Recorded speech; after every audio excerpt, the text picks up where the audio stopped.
안녕하세요. 웰스경연구소 전일 소장입니다. 자, 오늘은 제가 희한한 모자도 쓰고 이렇게 좀 여러분들을 뵙게 돼서 송구스럽고요. 근데 제가 지금 컨디션이 좀 말이 아니어서 이런 모습으로 좀 뵙게 돼서 다시 한번 송구스럽다고 말씀드리면서 CEO 리포트 7월 5주차 시작해 보겠습니다. 사실은 이번 주, 지난주는 이슈가 되게 많은 주였습니다. 세법 개정안이 일단 발표가 됐고요.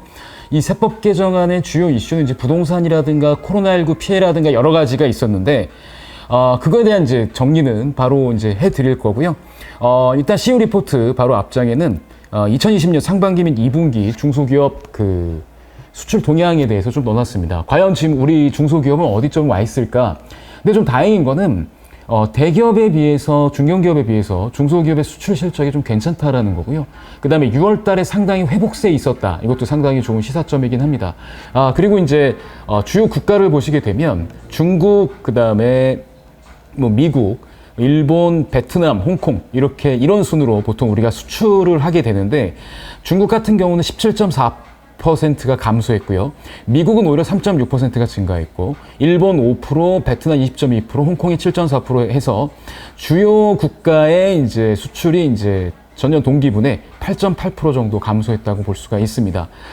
그리고 이제 보통 수출에서 최근에 이제 증가한 거는 아무래도 진단키트라든가 이런 것들이 아무래도 증가를 했고요. 반도체 제조용 장비들이 또 최근에 이제 좀 했습니다. 그래서 아마 반도체 같은 경우가 이제 공장이 셧다운되면서 돌아가지 않다가 다시 재개되면서 아마 이런 것 같고요. 전자응용기기나 의약품에 관련한 수출이 들었고, 그 다음에 수출이 감소한 거는 화장품은 좀 다소 소폭 감소를 했고, 플라스틱, 기타 기계류, 합성 수지, 자동차 부품 등이 특히 감소를 했는데, 특히 자동차 부품 감소분이 너무 심각하다. 그래서 자동차 관련 부품 관련 회사들이 요즘 좀 어렵다라고 보시면 되겠습니다. 여기에 대한 상세 정보는 이제 CEO 리포트 앞면에서 보시면 확인하면 좋을 것 같고요. 결론은 현재 경기 상황은 그렇게 낙관적이지 않다. 하지만 모두가 나쁜 것은 아니라 일부 잘 되는 업종들은 있다라고 수출 쪽에서 좀 보시면 될 것 같아요. 자, 그러면 이제 뒷면에 우리 2020년 세법 개정안, 이제 아직 아닙니다. 언제 통과가 될지 모르겠습니다만, 이 개정안에 대해서 제가 생각하는 중요한 세 가지를 좀 찝어서 좀 말씀드리고자 합니다.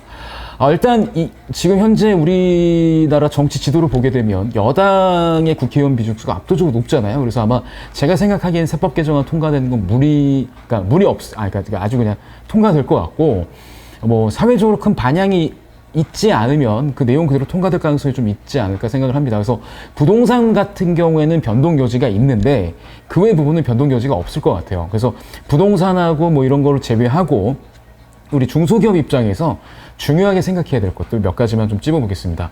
자, 일단은 개인 유사법인에 대한 초과 유보 소득에서 배당을 간주하는 거를 신설했습니다. 그럼 개인 유사법인은 뭐냐? 개인 유사법인은 최대 주주와 특수관계자 지분을 포함해서 전체 발행주 총수의 80%를 넘어가는 이제 보통 기업을 말하는데요. 요번에 새로 생긴 개념입니다. 근데 이런 기업들은 대개 중소기업에서 가족 형태로 되어 있는 기업들이 많을 것이고, 이런 기업들 같은 경우 이제는 밖으로 꺼내지 않고 이익이 났으면 그 중에 이제 일부는 배당도 하고 하는데 거의 안 한다는 거죠. 그래서 이런 거의 안 하는 것들을 방지하기 위해서, 또 하나 개인 사업자가 법인으로 전환하게 되면 세율 자체에서 또 이제 절세가 되고, 통상적으로 법인 사업자로 전환하게 되면 개인 사업자였을 때보다 소득 신고율이 낮아요. 그 이유는 법인에서는 개인의 인건비가 비용 처리가 되고 그런 부분 때문에 이게 별로 이렇게 마음에 안 들었나 봅니다. 그래서 이 부분을 과세하는 걸로 바꿔서 세금보다는 형평성을 내겠다. 그래서 법인에서 1년간, 기업에서 1년간 내는 그 소득에 적정 소득을 제외한 초과 소득에 대해서는 배당을 하거나 밖으로 가져가지 않더라도 배당으로 간주해서 주주에게 세금을 물리겠다가 이 주된 내용입니다. 그럼 이제 일단은 중요한 거는 이 가족기업인 형태인데 80% 이상의 개인 유사법인에 해당이 되는지 여부가 되게 중요하겠고요. 그 다음에 이제 얘가 아무래도 좀 CEO라든가 투자자가 좀 많이 좀 돈을 가져가는 거, 이게 좀 아무래도 우선일 것 같습니다. 돈을 가져가면서 세금을 내는 거, 이게 아마 주 포인트인 것 같아서, 이제 앞으로 만약에 이 개정안이 확정이 되게 되면 매년 결산기마다 이 이익하고 이런 거를 좀 볼 수 있도록 하는 것도 되게 중요하고요. 내년부터 시행이니까 만약에 개정된다고 하더라도 올해는 괜찮고 이제 좀 미리미리 준비하시는 것도 좀 중요합니다. 그 다음에 너무 아쉽게도 초과 배당이 이제 좀 올해부로 끝이 날 것 같아요. 지금까지 초과 배당은 증여세하고 소득세하고 계산을 해서 세금이 많이 나오는 걸로 이제 우리가 생각을 했는데, 우리가 이제 그런 거래로 이제 인식을 했는데, 지금은 증여도 되고 소득세도 내고 이 두 가지 세금을 전부 다 내는 걸로 개정안에 나와 있습니다. 그래서 이제 앞으로는 개정안으로 통과되면 어떻게 되냐면, 초과 배당을 하면 일단 소득세를 내세요. 그러면 소득세를 제외한 진짜 순수 배당 금액 있잖아요. 받는 금액. 이 세후 배당 금액을 증여로 간주해서 또 한 번 증여세를 부과됩니다. 이러면 초과 배당의 경제적 실질이 없어지게 되는 거고, 그 다음에 초과 배당을 하는 경우에 증여에 합산이 되기 때문에 증여세 부담은 계속 이제 높아진다. 그래서 초과 배당을 통한 증여세 절세 효과는 없다라고 보시면 될 것 같아요. 그래서 앞으로 초과 배당은 아마 올해가 마지막이지 않을까라고 생각을 하고요. 그래서 올해 이제 하실 수 있으면 올해 초과 배당을 하시는 것도 나쁘지 않을 것 같습니다. 자, 그 다음에 이제 배우자로부터 주식을 증여받잖아요. 그 배우자부터 주식을 증여받고 바로 배우자로부터 증여받은 주식을 바로 팔면 이때는 양도세가 없어요. 배우자한테 증여받은 주식 가격으로 양도를 하게 되면 양도세가 없었는데 차익이 없으니까. 근데 앞으로는 2023년부터 얘를 이제 바꿔서 배우자로부터 주식을 증여받았어요.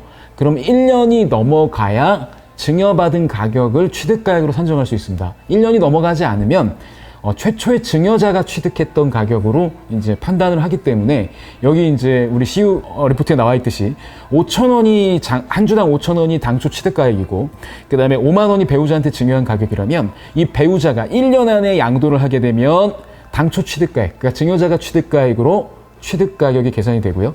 그 다음에 1년이 넘어가게 되면 이제 그 증여받은 가격으로 이제 취득가액이 산정이 되는 거. 이것도 좀 보셔야겠죠. 보통 우리가 유상감자라든가 자기주식 취득을 통해서 절세할 수 있는 방법을 얘기할 때 배우자 증여를 꼭 이제 넣는데, 배우자 증여를 통해서 취득가액을 높여서 절세를 하는데 이제 1년의 시간이 필요하다. 2023년 이후로 이렇게 좀 요약을 할 수가 있겠습니다. 그래서 이번에 2020년 세법 개정안이 중소기업 컨설팅이라든가 중소기업에 나아갈 방향에 아마 좀 패러다임을 변화하지 않을까? 앞으로 시행령들이 추가가 돼봐야 그 윤곽이 잡히겠지만 좀 그러지 않을까 생각을 합니다. 그래서 이런 중요한 정보들은 뭐 이미 개정안이 나왔을 때부터 좀 알고 계시는 게 좋을 것 같고요. 여기에 대한 대비를 우리가 좀 시켜주시는 게 좋은 컨설팅이 아닐까 싶습니다.